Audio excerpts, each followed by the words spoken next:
আজ রবিবার 5ই মাঘ 2025 সালের 19শে জানুয়ারি। তুলা রাশি, তুলা লগ্ন, লিব্রা সাইনের জাতক জাতিকাদের আজকের দিনটি কিন্তু মধ্যম প্রকৃতির অতিবাহিত হবে।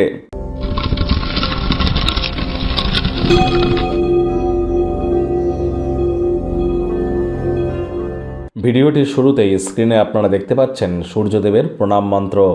ওম জবা কুসুম শঙ্কাশং কাশ্যপেয়ং মহাদতিম ধন্তারিং সর্বপাপগ্নং প্রণতহস্মি দিবাকরম। এটি আজ আপনারা সকাল সকাল সূর্যোদয়কে দেখুন, খালি পায়ে একটু সবুজ ঘাসের উপরে হাঁটুন, তারপর সূর্যোদয়কে দেখার পর সূর্যদেবকে প্রণাম করে প্রণাম মন্ত্রটি 7 বার জপ করে দিন শুরু করুন। পারলে আজ হোয়াইট, রেড, অরেঞ্জ অথবা স্যাফরন কালারের ড্রেস আপনারা পরিধান করতে পারেন, ইয়েলো কালারের ড্রেসও আপনারা পরিধান করতে পারেন। এটি আপনাদেরকে বহুলাংশে উপকৃত করবে। আজ রবিবার, ছুটির দিন, যদি বাড়িতেই থাকেন আয়েশ আমোদ প্রমোদ বিনোদনের মাধ্যমে কাটান, অতিরিক্ত বিশ্রাম গ্রহণ করুন, তাহলে আসছে সপ্তাহের জন্য পুনরায় শক্তি সঞ্চয় করতে কিন্তু আপনারা সক্ষম হবেন। আজ আপনাদের উচিত যতটা সম্ভব পিতা বা পিতৃতুল্য ব্যক্তিবর্গকে সম্মান প্রদান করা যায়। পিতার সাথে সম্পর্কের উন্নতি, পিতাকে সম্মান প্রদান করা, পিতার সেবা করলে কিন্তু সূর্যের মজবুতি বৃদ্ধি পায়। ভাগ্য মিটার আজ আপনাদের বলছে 5 আউট অফ 10 ভাগ্য আপনাদের অনুকূলেই থাকবে, তাহলে দিনটি কিন্তু চড়াই উতরাইয়ের মধ্য দিয়েই অতিবাহিত হতে চলেছে। আজ আপনাদের কায়িক পরিশ্রমের কারণে শরীরে ক্লান্তি আপনারা অনুভব করতেই পারেন। ওজন বুঝে ভোজন গ্রহণ করুন, রাস্তাঘাটে সাবধানে গাড়ি ঘোড়া চালান, কোনো প্রকার নেতিবাচক অনুভূতির আশ্রয় ভুলেও যেন গ্রহণ করবেন না।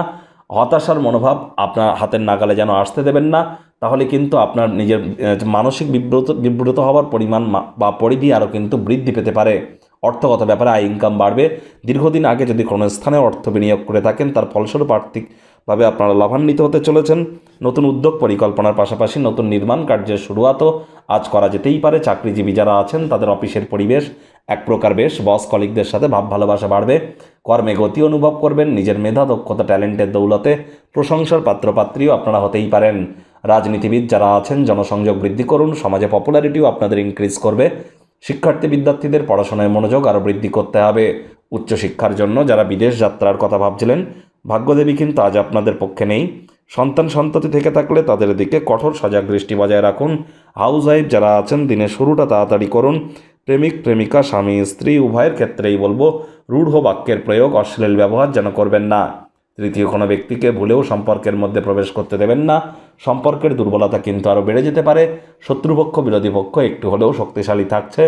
পরিবার পরিজন নিকটের স্থানীয় ব্যক্তিবর্গদের সাথে ভাব ভালোবাসা বজায় রাখুন। তাদেরকে বোঝান যে আপনি তাদের ভালোবাসেন, কেয়ার করেন, পরোয়া করেন।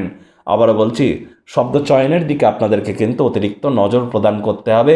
ওয়েট অ্যান্ড ওয়াচ পলিসি গ্রহণ করে চলার চেষ্টা করুন।